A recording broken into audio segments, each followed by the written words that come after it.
在最近的事态发展中，多名共和党议员对一项提议的政府开支法案表示强烈反对，批评其巨额开支和缺乏财政节制。来自德克萨斯州的众议员奇普罗伊 （Chipo） 将该法案称为彻底的垃圾堆，并指出其可能加剧国家债务的担忧。同样，来自密苏里州的众议员埃里克·伯利森 （Eric Burlison） 将该提案形容为垃圾，反映出保守派对立法过程及其包含的所谓不必要开支的日益不满。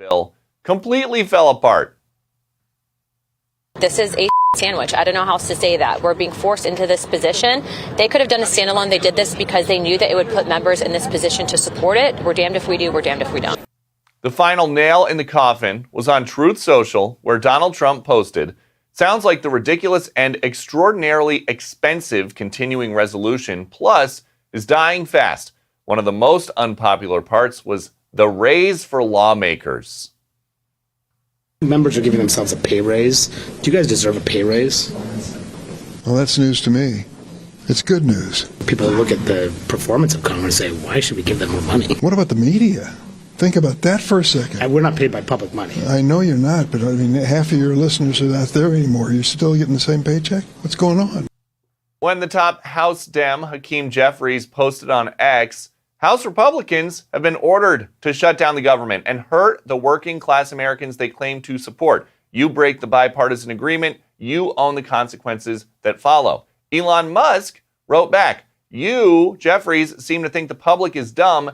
They are not." And now Speaker Johnson needs a plan B after coming here to promote A, this time yesterday. Remember, right now, we only control 1/3 of the federal government. Remember, Democrats are still in charge of the Senate and the White House. We decided, even though we don't normally like short-term stopgap funding measures, it made sense here.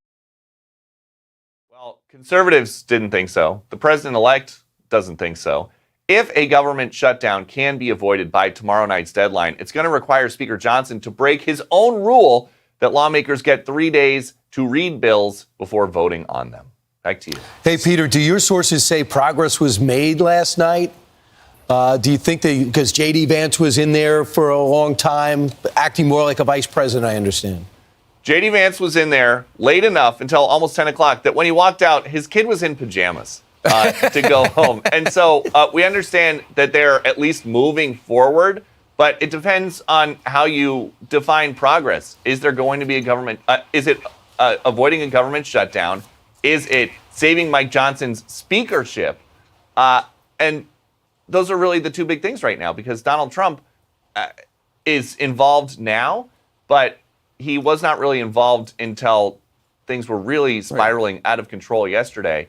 And it also kind of could redefine what Doge is. Because for the last couple weeks since the election, there's been a lot of excitement on Capitol Hill with lawmakers coming out and saying, we support Elon Musk and Vivek Ramaswamy and this effort that they're going to help us do, that we're going to go through line by line with them and identify all this waste, and we're going to cut it, and they're going to be working with us. But that's not what it looks like, at least in this first iteration. It's not Elon Musk working with them. It's Elon Musk warning them that if they support bad plans, then he is going to use a bank account that is bigger than anybody else's in the world to fund primary challenges. So was there progress?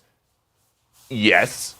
It just depends on which one of those lanes you are rooting for. Yeah. Well, at least J.D. Vance's kids were still up to say goodnight to Dad in the pajamas. That's important.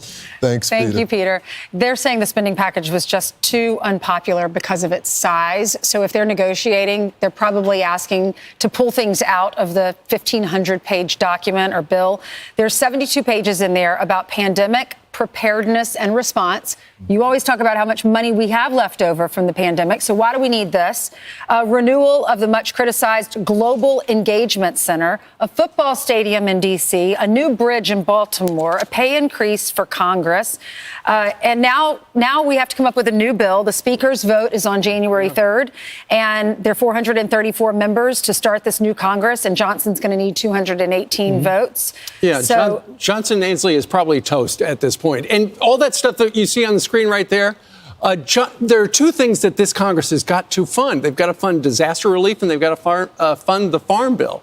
And so the Democrats said, OK, we'll give you $100 billion for the Farm Bill, Mr. Speaker, but we're going to have to get all this other stuff. And that's why Doge goes, hey, wait a minute, we're all about saving money, and you can't just start writing checks willy-nilly. But they're not in power yet. Yeah. I mean, this is not Donald Trump's White House yet. So I don't know how much power they think Speaker Johnson has. Well, he's got the majority. Right, but he's got a majority, but he doesn't have the Senate, he doesn't have the White House, Lawrence, so he's got a slight advantage. Look at this last one. It was up on your screen. Look at this last one. Spending $3 million to test the inspection of molasses. It shouldn't be in the bill. No. It should not be in the bill. They need a clean bill.